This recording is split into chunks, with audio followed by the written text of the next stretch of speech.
So we may as well start, I think. Okay, so this is the first of hopefully many. We'll see how it goes today. But I think it's thanks all for coming. I think it's a great thing to do, as we all thought we'd be out of lockdown and back having cafes and Christmas drinks now, but we're sadly not. So this is the first one, and the topics are the latest devices. Let's go on to this. You can see them all here. So the latest devices, what's it all about? I know we've all been following. We've been following the latest device launches. The 5G, I think, we'll get into this in a bit, but it's is it all about the data, or I think this is both from a wholesale and from a personal buying point of view. Mobile as a webcam. I'm using mobile as a webcam, and I think some of you reported that it seems like a great idea, but we'll get into that. And then how our mobile uses may have changed. It's nice. It's finally the screen's finally mirrored with my screensaver. So we'll get rid of that. And yeah, how mobiles changed with COVID. So this is the first one, and obviously might be a bit choppy.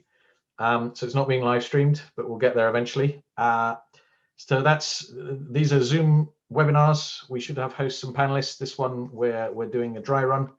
But the idea is that throughout 2020, we will get some more people and some more formats once we iron out the wrinkles, like the screen behind, etc.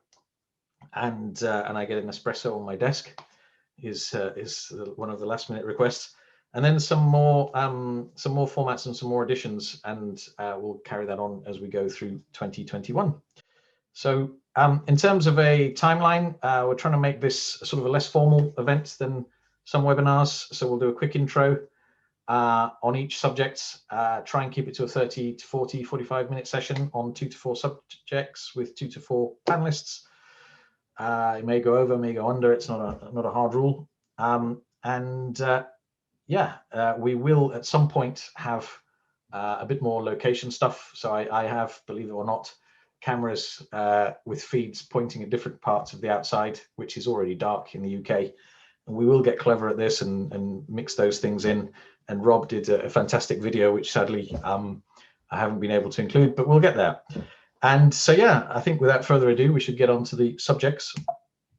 And the first one is, and again, I think this is the first one. I wanted to keep the slides as simple and as open as possible. We can note stuff down if we want to, but I think or the stuff that's been done in the transcripts I can add to this. But I don't know who wants to kick off the 5G, whether it's about the camera or about actually having 5G, or shall I kick it off? Okay. We're all on mute. There's that wonderful mute button. Okay, well, I'll kick it off. I mean, I am an iPhone user. I do use both. I haven't seen an Android that I've particularly wanted in a while, but that's possibly because I've been out of it. And I do take a lot of video, etc. And the iPhone 12 doesn't seem that exciting to me, except for the camera. I don't really see the need to have 5G yet. I've tried to get it on my backup broadband, which I hope we don't get to see being used today. But I'm still in the 4G area in central London, so that's me. Let's take you in order of how I can see. So Rob, what's your take on it? I think with new devices, it's certainly 5G is the most hype thing at the moment. The cameras are the ways that one of the ways that the brands differentiate.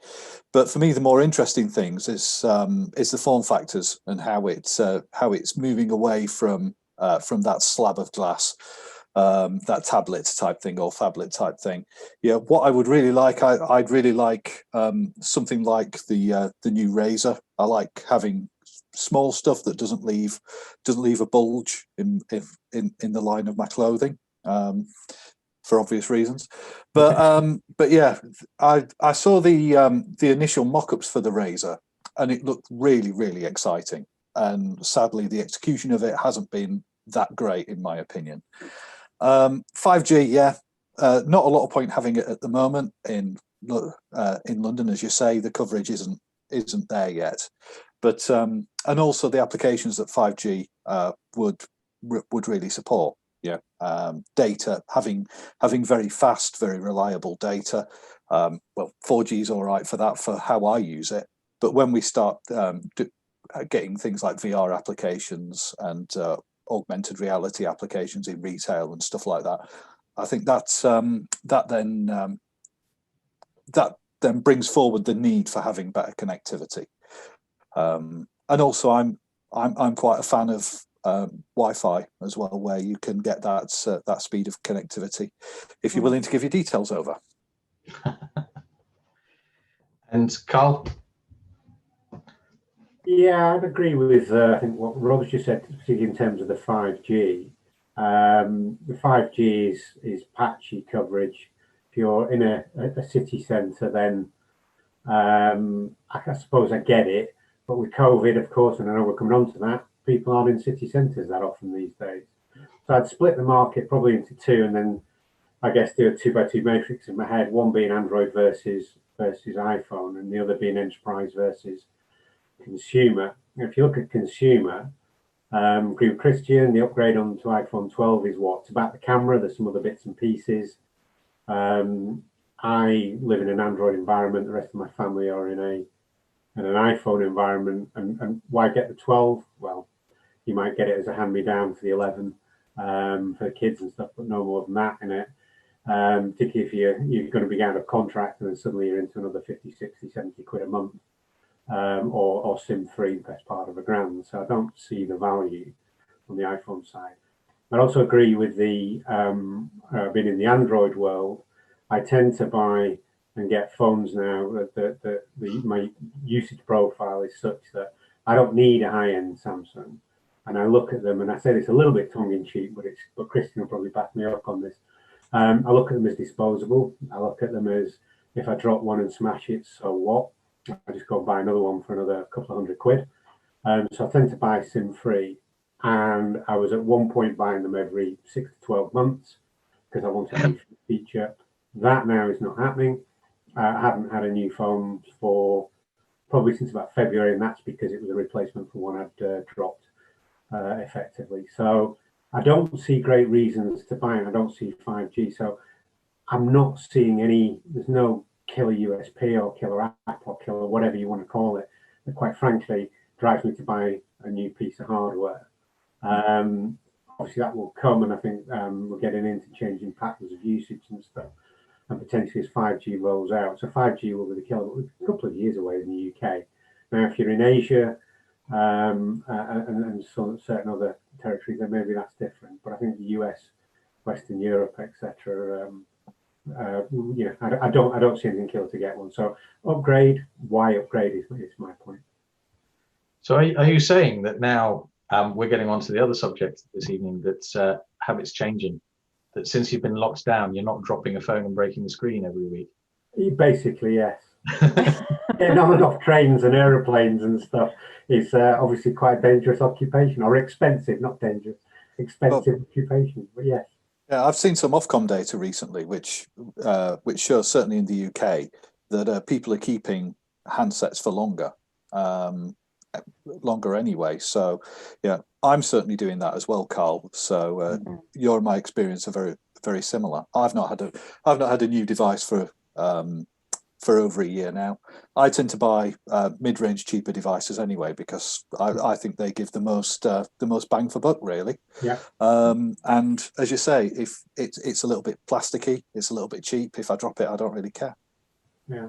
That's right. Well, I'm more of those. Maybe Rob, you like the smaller Motorola's.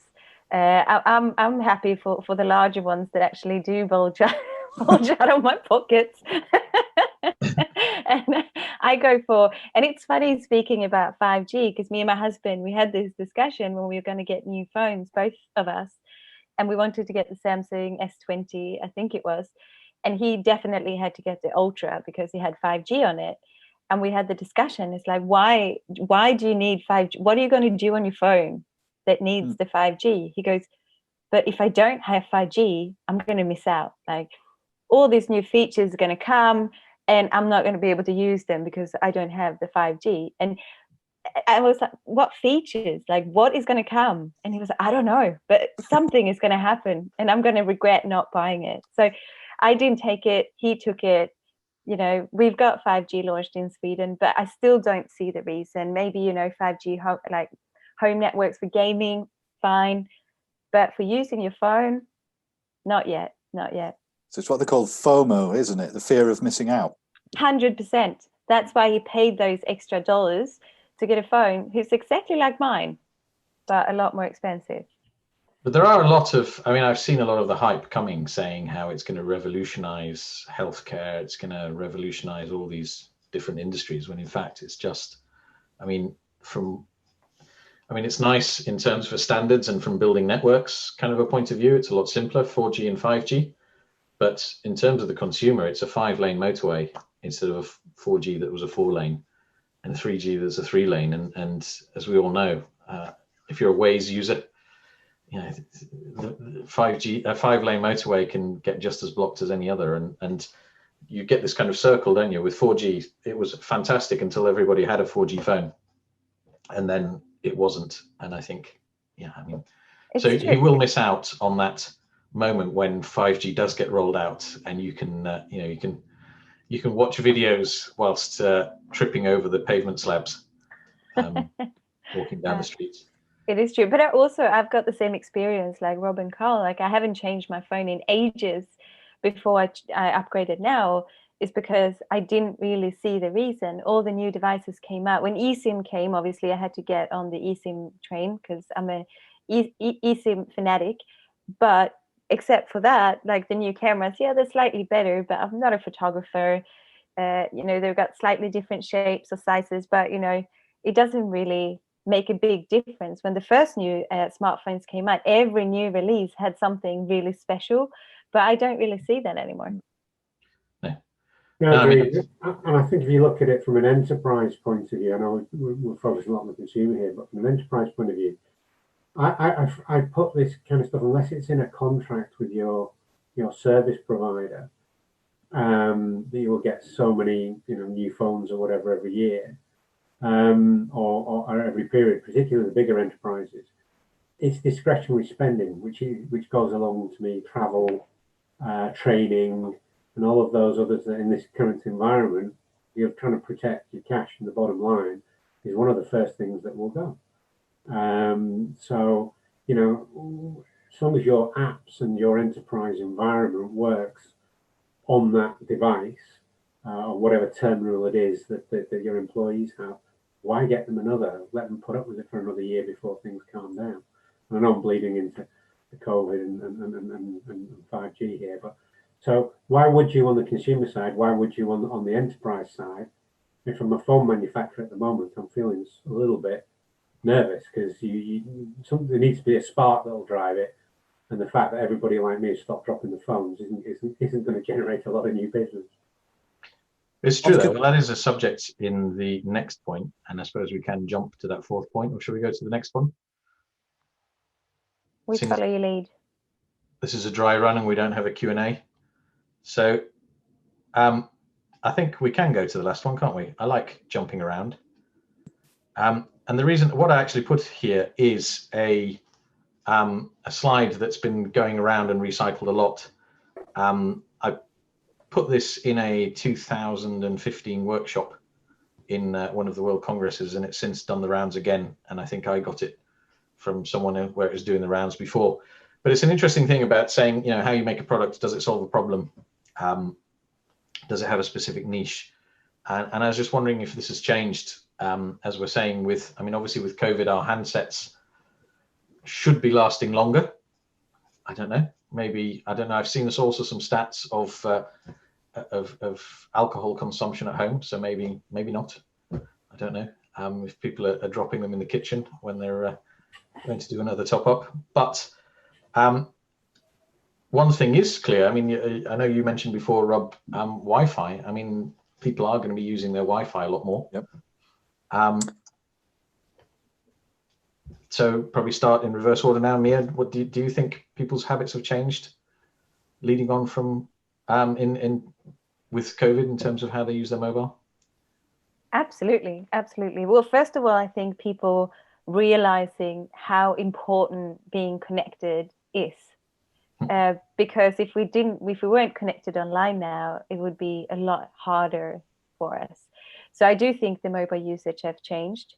And we can see that as well, looking at some operators that I've been speaking to about their habits. You can see that, for example, voice calls that previously has been, not used very much has gone up during COVID because people have a need to call.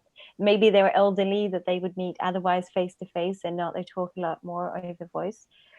So I do think the mobile usage changed, and the Wi-Fi factor is interesting as well, because obviously people are at home a lot more than before, but they're also outside a lot.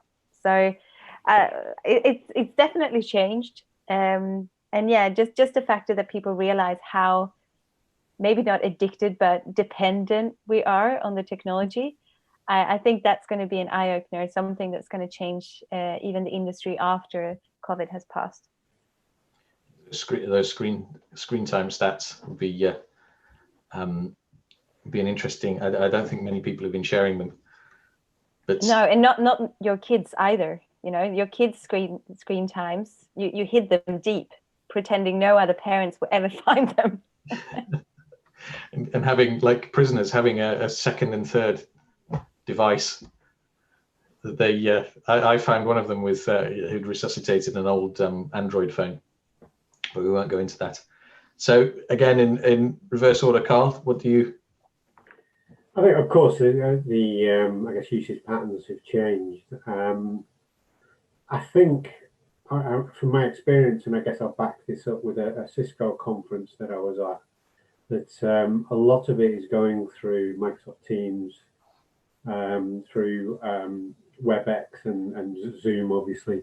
At the moment, now Cisco's a leading platform for WebEx and associated products in the world. It doesn't lead in every category, but it's basically the most voluminous. And between March and the end of May, they saw their volumes effectively go up fivefold, and they had to build effectively 5 new platform capacity for 5 new platforms globally. This is from a working environment. So I think a lot of the work side of it is definitely being driven by Wi-Fi type products. Now, whether that's on your phone or whether that's on a laptop or similar device, my suspicion is that is mostly on the laptop sort of environment, because you get into file sharing and everything else that goes with that and with the WebEx environment.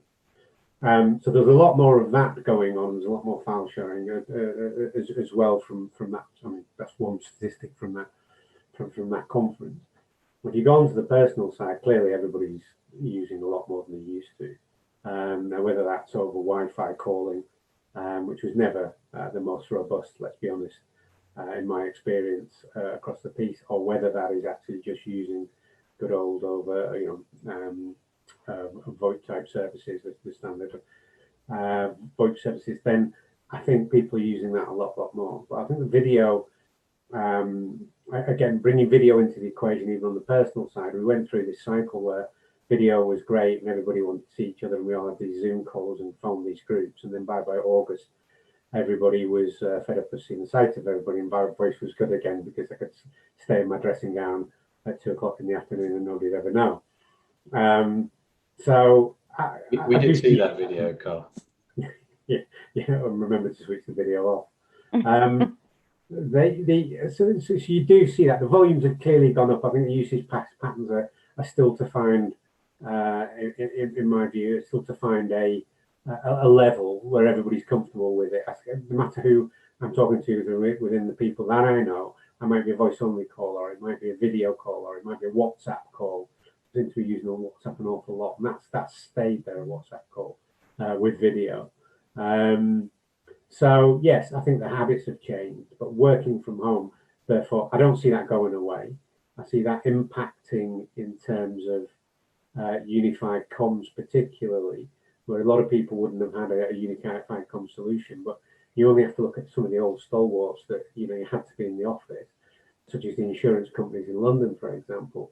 They're now having to put their staff at home, and guess what? The world's not ended. Their profits are probably not down at all. Their efficiency's up. They're not paying for the same square footage. And if they have a unified comms solution with an environment with all the access to all of the apps, data and platforms that they need, then working at home 1 day a month, 1 day a week, sorry, becomes 2 days a week, becomes a very different environment. So it's not going away, and certainly not going away in a working environment. And that's my view. So that's my view quite strongly, is that this is just the start of it. I think that was like funny what you said, though, just the increased amount of video calls that you have. And I'm normally working from home anyway, because the companies that I work with are not based in Sweden. So for me, this is nothing different. But the customers that I speak to on a daily basis, the meetings have changed drastically, because normally I speak to them while they're sitting, you know, at this polished desk, you know, with the suit on, you know, looking all fancy schmancy, saying all these great words. And suddenly now when I talk to them, you know, they're sitting at the kitchen table, the kids are running in the background, a dog just, you know, took a shit on the floor. And suddenly, you know, the dynamics in the meetings changes, and it's easier almost to get to know people a bit more when you talk to them when they're at home in their own setting, because they almost come out a little bit about that business role that they're in. And it comes more like a conversation between two people. So I've enjoyed that. I feel like I've learned to know our customers a lot more since the lockdown, which is weird.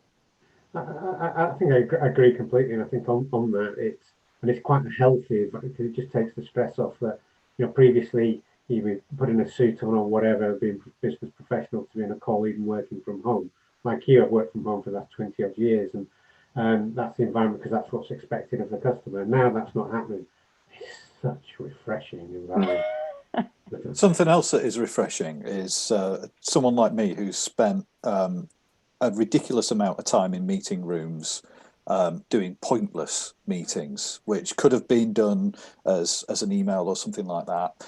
I've found that since this has happened and those people who would normally occupy those meetings have gone elsewhere, they are much better at organising themselves, and they actually observe that meeting hygiene thing a lot better. And there are things like agendas, and people stick to them because they're at home and they're working better. So I agree with Mia's point. You do see more of the person, but at the same time, that person is not wasting time as much as they used to.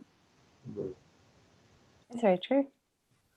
I did see one thing that I thought was interesting, and it goes back to the original point, and we are jumping around a bit, but people were criticizing that the new phones still have facial recognition, which doesn't work with a mask, and you'd think.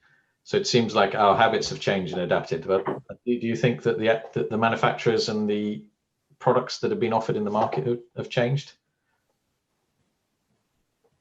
I don't think they've caught up yet. They haven't, have they? No. And I hope they're not looking to, because that means that, you know, people think that this is going to go on for a lot longer. So I'm hoping that we all just in blissful denial that the COVID is going to continue through 2021. But I did see this guy, though. He actually makes face masks that looks exactly like your face. So it's like a replica of your face. So you're walking around with half of your face not moving. I've seen those, and it's quite nightmarish.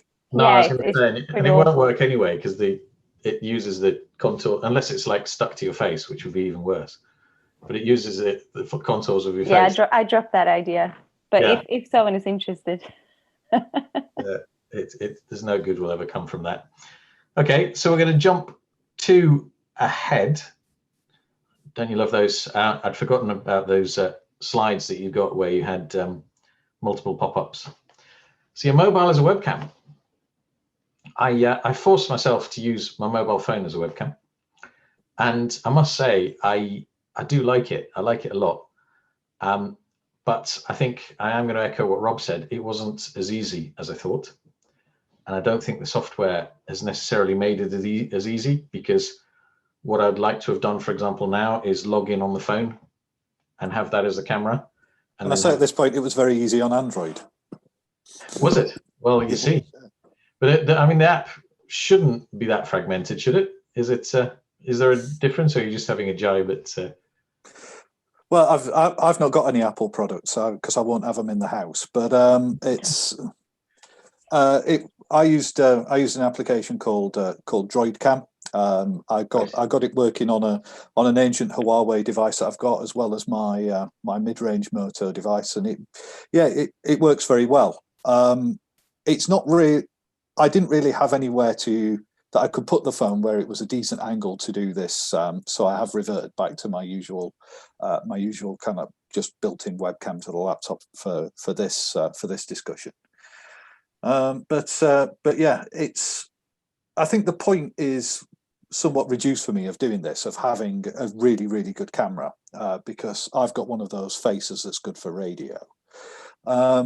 So that's probably not the best thing. But for someone like my mother, who does a lot of social selling, she does a lot of things like normally in pre-COVID times, she did a lot of parties selling homewares and stuff like that to a wider social group, and she's continued doing that. And I've set her up an area in her spare room where she's got multiple cameras set up, and she can switch between them while she's doing these similar parties online.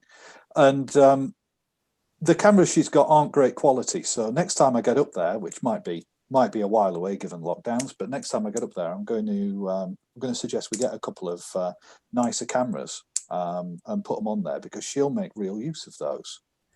So whereas it's not for me, but for her, I think she'd really appreciate it.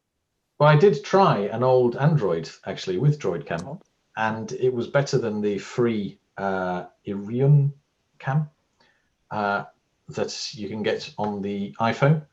Well, it was more consistently better. It wasn't as good a quality, but when I did a test the other day with Carl, the Irion cam was like really slow motion and a bit, it was a bit weird. But what I thought was fantastic is that I tried it on what must be a 4 or 5-year-old beaten up old Android device, and it was still better than my professional grade webcam that I've got here, that I'm using the audio from, because the audio is still better than the phones. But visually, I mean, it's just night and day. And I'm using at the moment the front camera, which is not as good. When you turn it around and use the rear cameras, and again, I couldn't get the angle that I wanted, but it really is very good.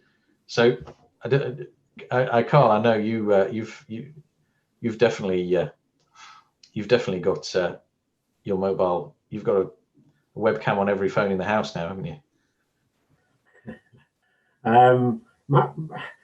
My single question to this is why? We're currently locked down. I've got webcams. I've got a computer. Why do I need it? I don't use it. I mean, to be fair though, I was very surprised when you said I've got a 4K webcam. You must be one of the only people who managed to buy one of those before March, when they all disappeared. No, I clicked the wrong button on Amazon. Yeah.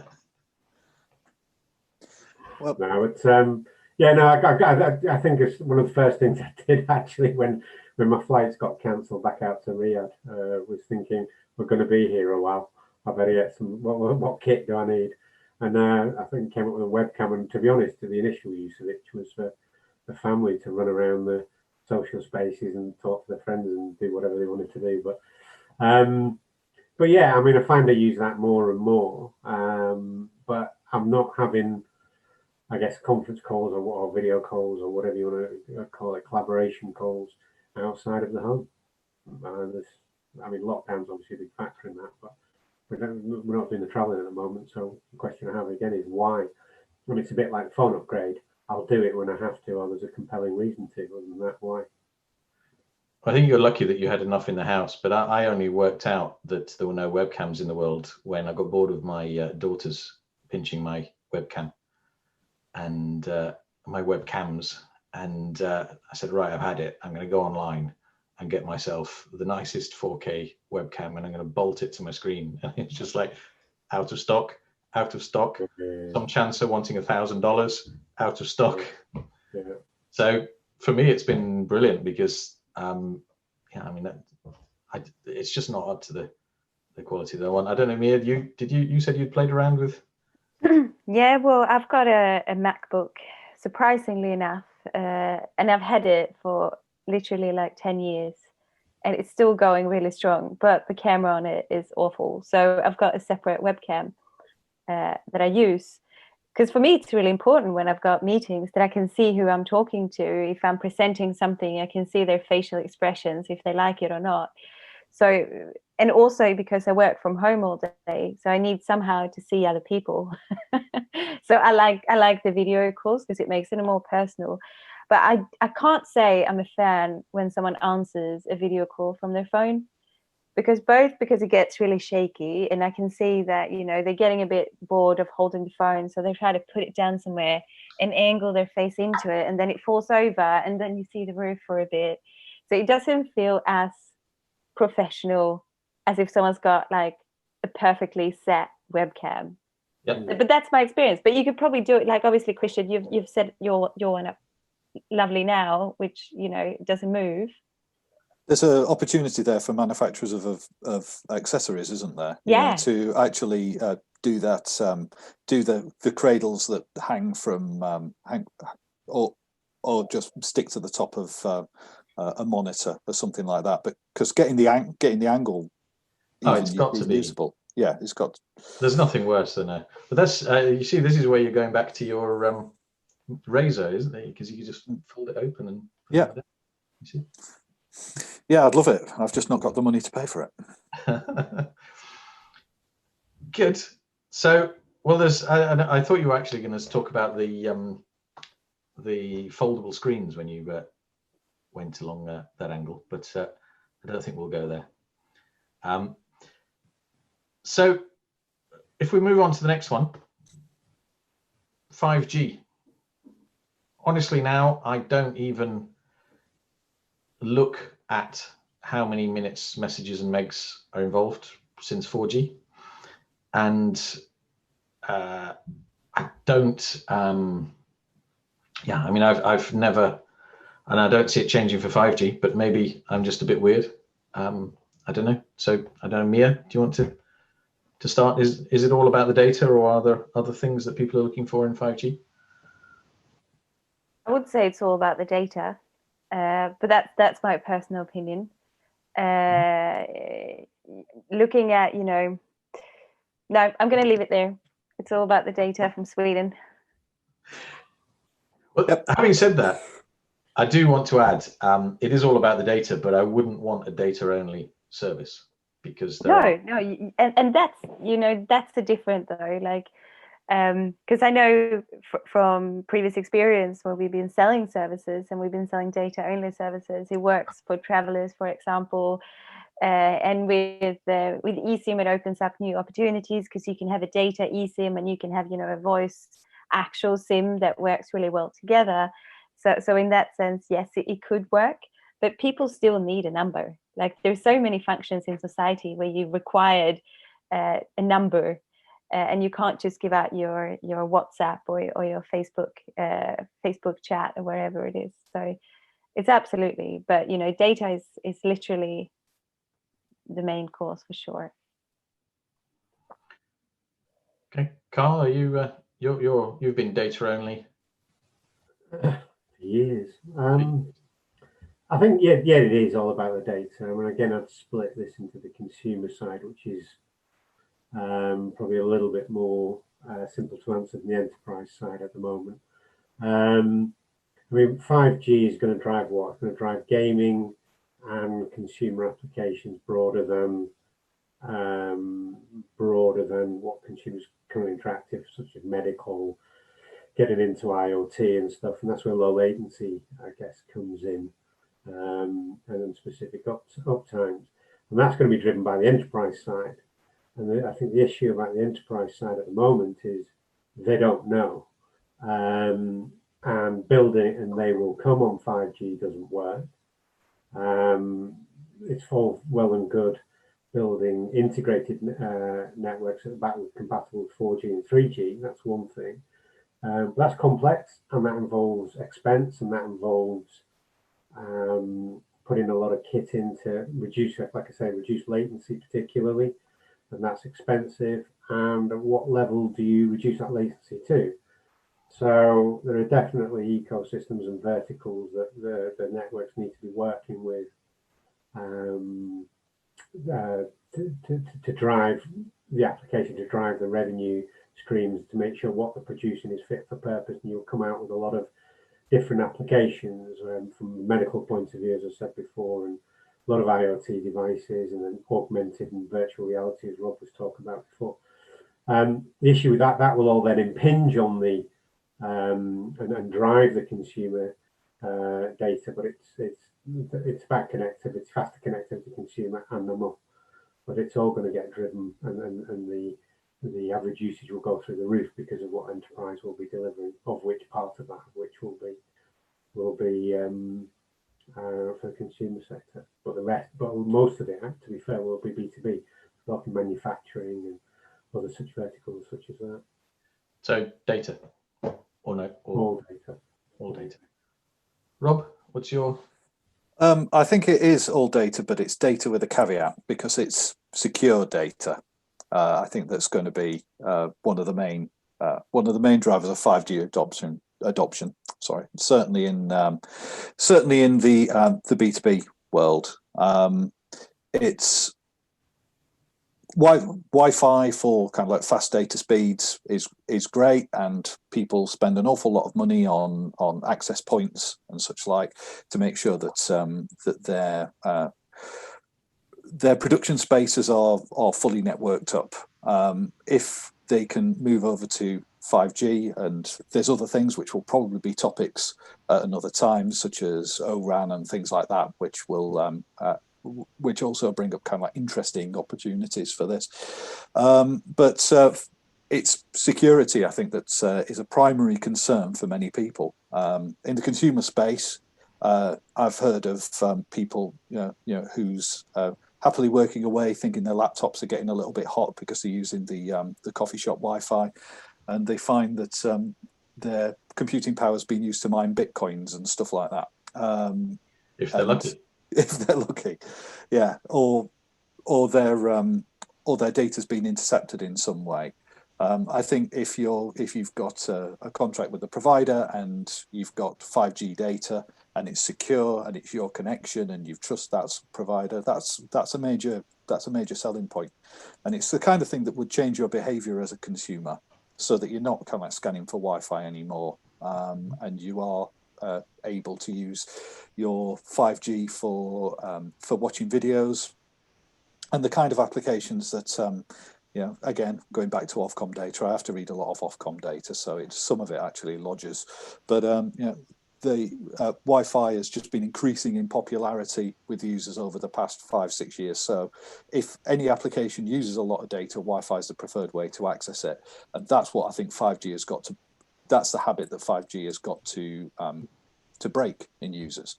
So for those data-hungry applications like video, like gaming, to get consumers to prefer using 5G rather than Wi-Fi.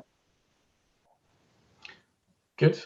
So, I mean, it is kind of, I mean, from what I'm seeing in terms of, and I'm pretty sure everyone's seeing this in terms of the network growth, it is all about data, to the point that making decisions now, not just from my own, but speaking to the suppliers about 5G infrastructure is, whereas a few years ago, MMS was what they called, the dying dog, where it cost you as much to run the network as the revenue you made from 50 people sending an MMS, even though it was at very high rates.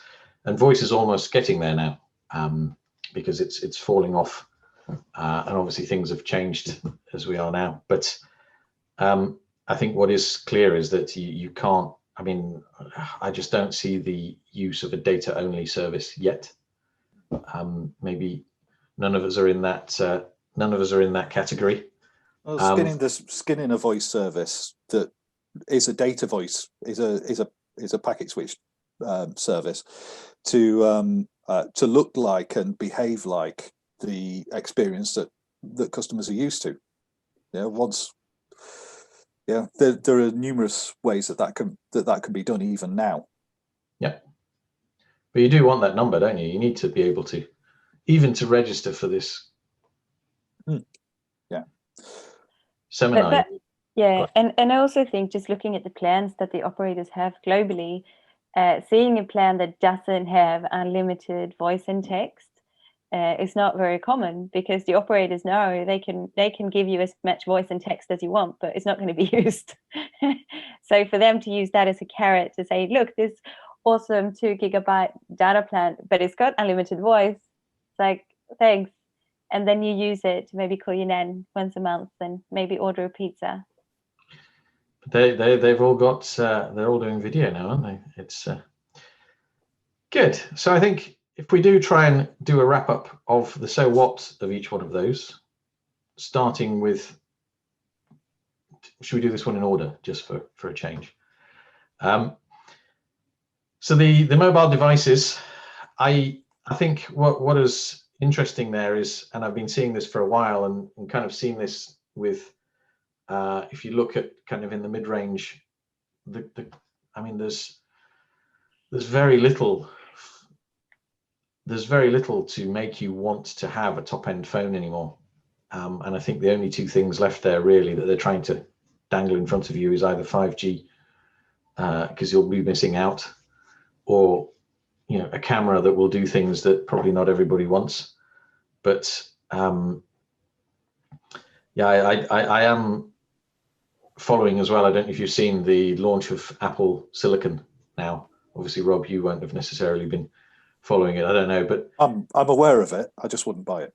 But it's been obliterating like for like, and it's ARM based, obviously. So it is, but it's been obliterating the other chips like for like, and using like 5 watts of power versus 100 watts to function 3 times faster in certain situations.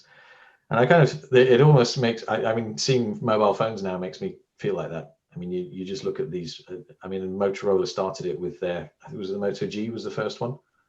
I think it was about £100 and some pounds. And it was, I mean, I went out and got one the first day it was available and went, wow, this is quite special. And it's just been getting better. I don't know if anyone's got anything to add to that. Moore's law applies to phones now as well as computers. It is, isn't it? It's incredible. I keep pressing down, and we'll get there. What is interesting, I hadn't worked out, and I'm glad we went through this, is that I think there's a big difference between using your phone for the better quality of the camera in a proper kind of, and even then I'm not quite happy with this angle at the moment, but it's still, I mean, I put a bit of tongue in cheek, the guy on the beach, because especially, and we didn't touch on the thing that I really hate is when people put virtual backgrounds. But don't go there. That is literally one of my pet peeves. Now probably some of my customers might see this and they love their own logo on behind them, or them sitting on a beach, but it's awful. And then suddenly they disappear and just reappears in the screen. No, it's a big no to virtual backgrounds. One of the videos that I researched to try and go through this process, because you won't believe learning the difference between the webinars and whatever with Zoom and all these features. But there was a Zoom video, and it was some guy who'd got some clouds or something as a background. It's just like, no, I don't care. I don't care if it takes me another few days to learn this. I am not watching some guy with clouds in his background. That blurry out their background, that just makes you really like wondering, like, what are you blurring out? Is it really that dirty in your office that you have to blur it out? But when you say blurring out, is this like a high-end camera that's got bokeh and the background? No, you can do it at Google Meets, so you can just blur out the background, so your face is crystal clear, and then everything behind you is just slightly blurry, just so you can see the outlines of things that that they don't want you to see. It almost perfectly mimics the symptoms of a migraine, I find. Yes, that's it. I once remember there's because photographers went through a phase of defocusing the background, and there was a point where someone said, if you defocus it enough, you may as well not be on some lovely beach in the Caribbean and just be in front of a Marks and Spencer shop window. And it's not good. But I mean, I'm going to carry on. I'm going to get in another one I'm going to switch between them when I get a bit clever at this and put my old various vintages of cameras, and it is surprising compared to the cam. And I try to go use the down button again instead of scrolling. So yeah, I mean, it's not all about the data, I think, but it is about the data. Obviously, we want more and more, but I mean, you're lost, aren't you, without the voice, and it's very difficult. But again, I think where we're blurring is because I think you hit on, but we didn't explore the fact that people are getting multiple SIMs now, and so maybe you can have data only as your second or third or fourth or fifth SIM. I don't know if that's anyone wants to add anything to that quickly. No, I concur. And then finally, I think what's really interesting is that it's very, very clear from the first topic, before we even got to the last topic of visit changing, is that we are all changing very, very quickly, but the devices and the tariffs are not. And I don't even see any evidence of it starting. Do you? No, is the short answer to that. I think there's very little innovation in this area at the moment throughout the entire market. I think lots of product managers are not really looking at this yet, in the hope that everything goes back to normal. But it's, I mean, I saw a video that's very interesting and it is interesting. I've got a friend who makes a business of doing virtual cameras, and all his videos are on his phone, but he puts it on a desk on a stand, vertically as well, because he's, even though he's older than any of us, he's he's down with the kids, but I